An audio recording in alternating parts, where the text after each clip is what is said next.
I guess it's time that we talk about the juggernaut that was the girl crush concept that dominated the fur gen and had every company scrambling to get their girl groups to abandon their cute or sexy concepts.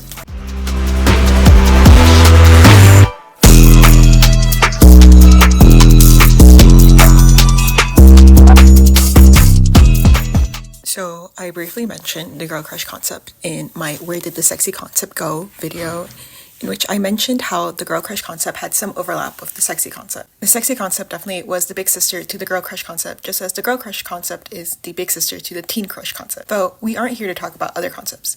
In this video, I want to emphasize how different the girl crush concept is and how it stands alone as its own genre. I mean, it had to be strong to be able to completely captivate an entire generation. I cannot stress enough how devoted the fur gen was to this concept. You even had girl groups that were strictly in the cute or quirky concept dabbling with the girl crush concept. So without further ado, let's get into this deep dive. I think there's a lot of misconception that Blackpink are the creators of the girl crush concept, though that is not true. They were not the inventors of the concept, but not completely to discredit them, because I do think Blackpink, as they are, is the most important group for this concept, without a doubt. I do not want to take away from that. For a long time, girl groups were largely confined to two dominant archetypes, cute and sexy. This isn't to say there weren't other concepts, but they weren't strong enough to compete with these two dominant molds. The cute concept revolved around innocence, youth, softness, and romantic longing. These were girls you were meant to adore, protect, and fantasize about, in a very specific way, even when the music was upbeat or playful. The emotional core was often centered around love, wanting it, waiting for it, losing it. The concept was very confined in stereotypes for the most part. The sexy concept, on the other hand, appeared the more powerful on the surface. The styling was bolder, the choreography more provocative, and the expressions more direct. But even then, the performance was still oriented outwards. The confidence was framed through desirability. It was power, but power designed to be consumed, not to be embodied. There wasn't much space for female idols and girl groups to exist outside those two lanes. In the first generation, you can see the earliest cracks in that binary. Groups like Baby Fox experimented with darker aesthetics, sharper choreography, and a tougher stage presence. They stepped away from overt innocence and leaned into something more edgy. But while they had the visual ingredients that we now associate with the girl crush, the edge, the intensity, and the rejection of sweetness, the industry didn't yet frame this as a coherent identity. It was a deviation, not yet a movement. They didn't have followers. I mean, they had fans, but not substantial followers in the industry yet replicating their concept or replicating their trends. The true shift happened in the second generation. This is where the concept stopped being accidental and started becoming intentional. We started to see a formula being applied and repeated to form a strong identity. Groups like 21, 4 Minute, and even FX in their less quirky eras began centering something different. The message was no longer please love me or even desire me, it was look at me. That shift in orientation from seeking validation to projecting self-identity is what fundamentally birthed Girl Crush. What made this new concept distinct wasn't just a concept to solidify. It offers something completely different. Instead of projecting desire onto the idol, fans could project themselves into the idol. It became less about romance and more about identity, less about being chosen and more about choosing yourself, or choosing how you want it to be perceived. I do think this is the most important aspect of the concept. The strong sense of identity and confidence in who you are. Even as these idols were mostly manufactured and these identities made by a company, there was still this perception of, or strong sense of self. Of course, this doesn't mean Girl Crush was completely free from the industry packaging. It was still a performance. It was still carefully constructed and sold. But the illusion it offered was different. It allowed audience, particularly young girls and women, to imagine strength without softness, charisma without apology, and femininity without fragility. And the illusion was incredibly marketable. 2016. I will never forget the day Blackpink debuted in 2016. But what I couldn't have predicted, though, was just how immediate Blackpink's rise would be. Nor could I have anticipated that their debut would help cement Girl Crush as not just a concept, but the dominant blueprint for girl groups moving forward. After Blackpink, it felt like every company either debuted a group with the Girl Crush concept or pivoted their existing groups toward it. I would argue that Blackpink didn't invent Girl Crush, as I stated before, but they definitely perfected it. And perfection in a commercial industry is what makes something replicable. They streamlined the concept into a formula that companies could study, dissect, and attempt to recreate. Of course, the unprecedented global success Blackpink achieved cannot be attributed to concept alone. Timing, branding, music quality, individual charisma, and corporate backing all played crucial roles. But the clarity of their image made the concept easy to market, and importantly, easy to imitate. Visually, Blackpink struck a balance that felt incredibly deliberate. Their styling combined bright, vibrant colors with edgy silhouettes. They were girly without being soft, they were sexy without crossing into overt provocation. Their outfits were trendy and inspirational. High fashion, but wearable enough that fans could imagine recreating elements of the look in their own lives. That accessibility mattered. It turned the members into aspirational figures rather than distant fantasies. Fans didn't just want to look at them, they wanted to be them. A huge part of that success was how carefully each member was marketed.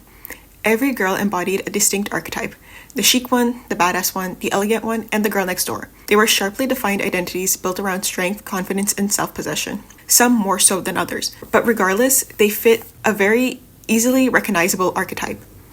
It made attachment easy. No matter who you were, there was a member you could latch onto, project onto, or identify with. That individual branding amplified the aspirational nature of the group as a whole. Something else that subtly strengthened their image was their age at debut. Each member was at least 18, legally adults, when they debuted, and I remember thinking they seemed so mature, so fully formed, so self-assured. It was easy to look up to them, unlike other groups who had young teenagers, which naturally felt more relatable than aspirational, even if their lives were completely unrelatable to mine. Now at 24, I look back and realize they were incredibly young. Too young, perhaps, to truly embody the fully realized adulthood they were marketed as.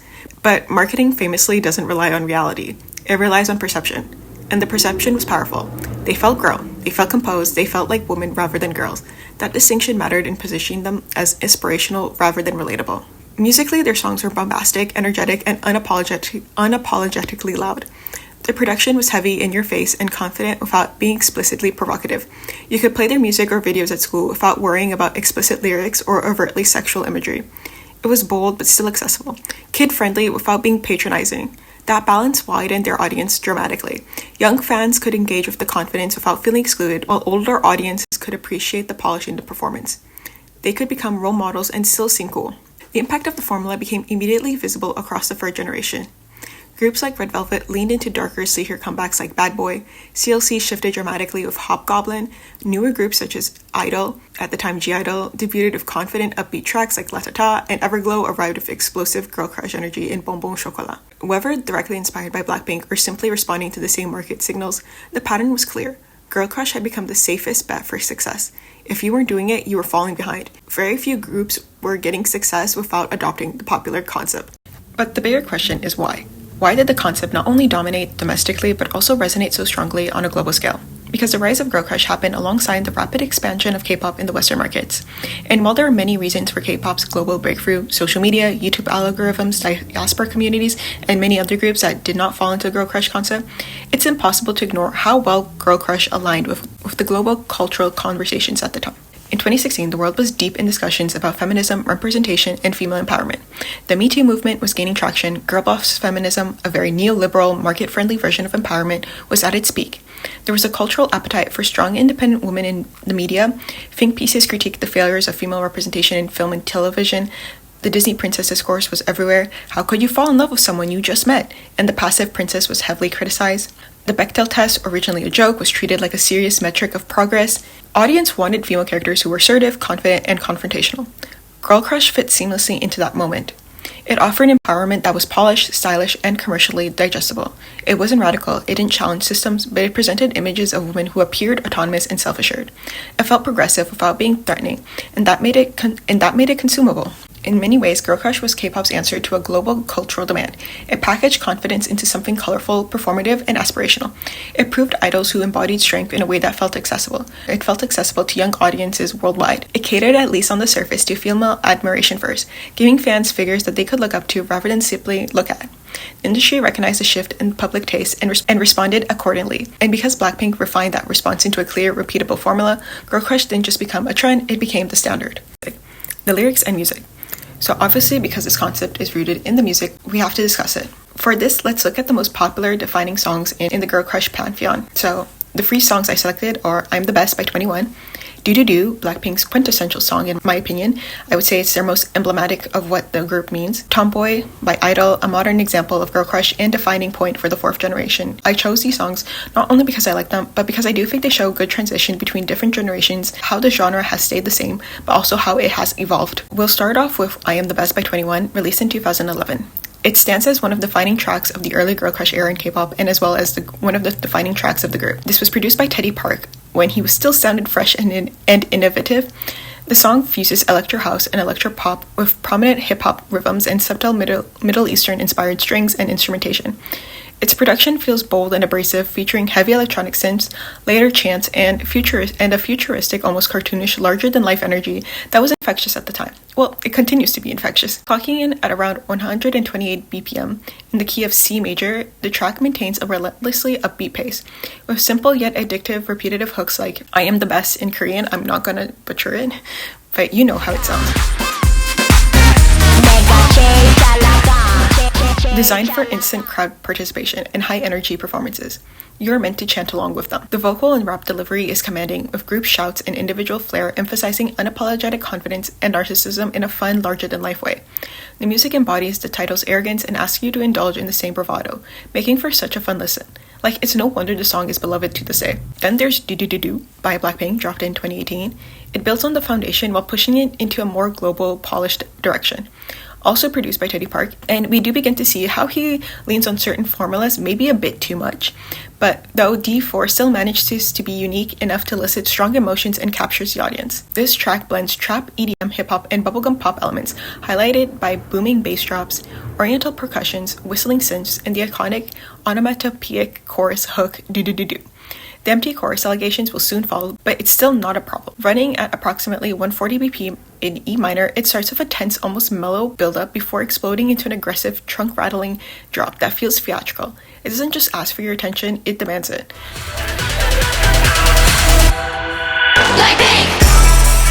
The structure features punchy rap verses, especially Jennie's standout delivery, contrasting with soaring vocal lines, creating a dynamic push and pull that maximizes impact.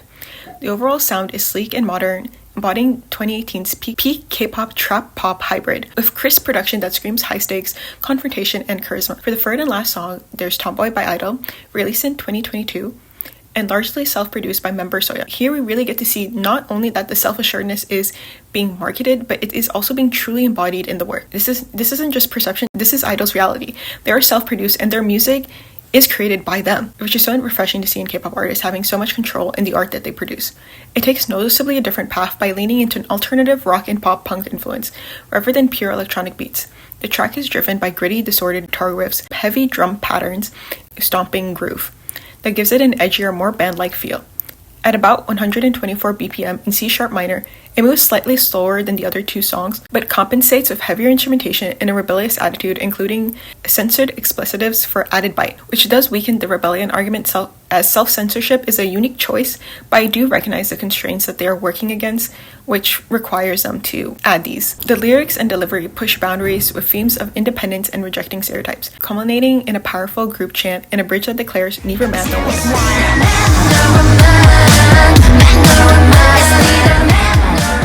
Creates a grounded, anthemic energy that feels less idle, polished, and more authentically defiant. When comparing these three songs, they all share the core Girl Crush DNA: bold, confidence, empowering messages, and a strong balance of rap and vocals that project attitude over sweetness. I Am the Best serves as the pioneering blueprint with its electro hip-hop aggression and boastful simplicity, setting the stage for the concept's rise. Do Do Do Do refines and amplifies that energy into a trap EDM powerhouse, faster and more explosive, with luxurious production that turned into a massive global hit. In contrast, Tomboy evolves the sound away from glossy electronics towards rock-infused grit, slower and heavier, prioritizing raw rebellion and self-written authenticity over drop-heavy spectacle.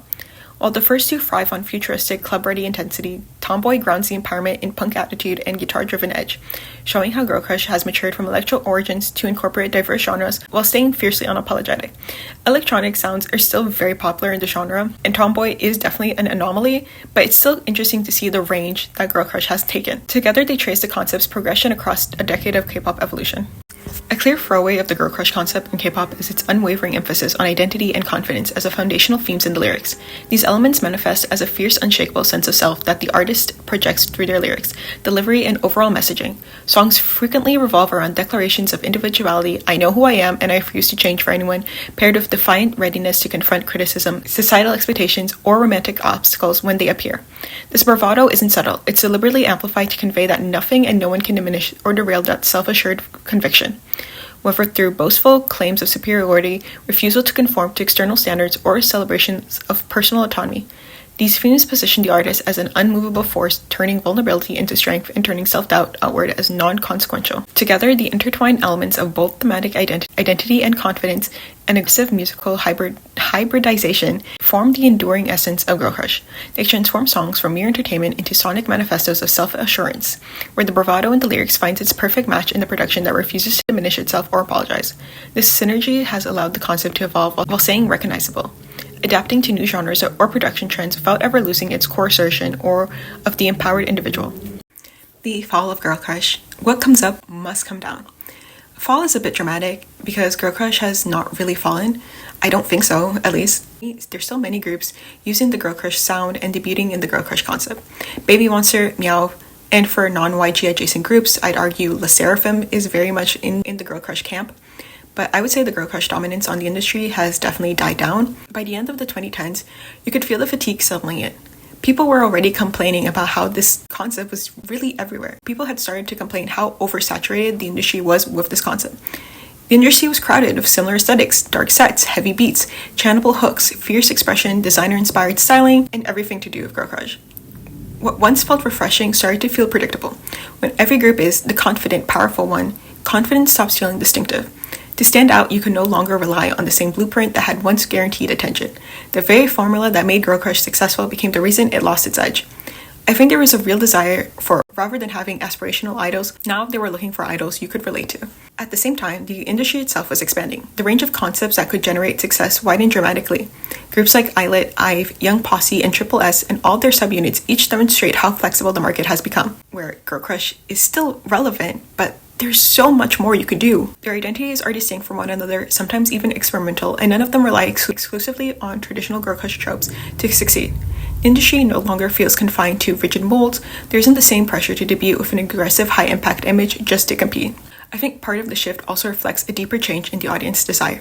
After years of aspirational, hyper-polished idols who seem fully formed and self-assured, there's a growing appetite for something more relatable. Instead of idols who appear to have everything figured out, audience began gravitating towards artists who felt like they were still discovering themselves, just like their fans. There's something comforting about imperfection, about awkwardness, about growth happening in real time.